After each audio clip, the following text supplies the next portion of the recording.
ये अब हमने पहली प्रायोरिटी में हम कोशिश कर रहे हैं कि उसको आइडेंटिफाई करें वो कौन है। मैं आपको श्योर कराता हूं कि हम अगले चंद घंटों में इसको आइडेंटिफाई कर लेंगे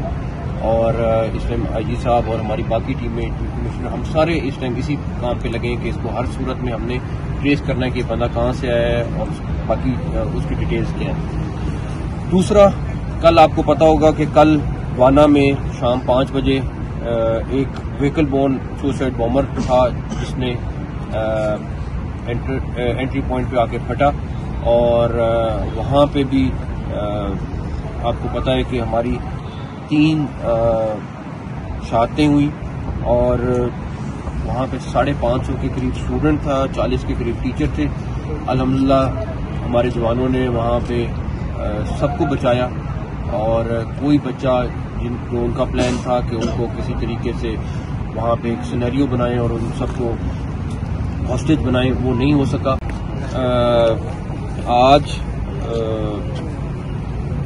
12:39 पे यहाँ कचहरी के ऊपर एक खुदकुश हमला हुआ है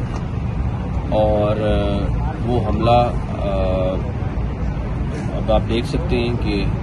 जितना यहाँ पे नुकसान हुआ है उसमें अभी तक 12 लोग जो हैं वो शहीद हो चुके हैं और 27 के करीब जख्मी हैं।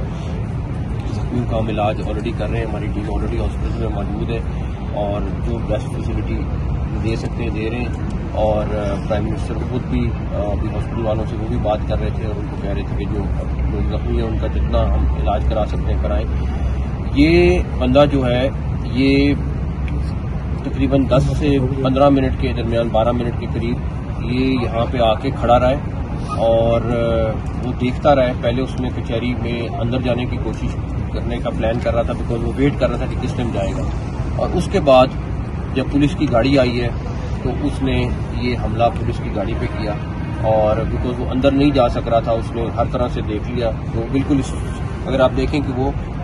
सीसीटीवी फुटेज हमने जो देखी है उसमें वो बिल्कुल अपोजिट जाके खड़ा रहा है और देखता रहा मुख्तलिफ एंगल से कि वो किस तरह अंदर जाऊँ।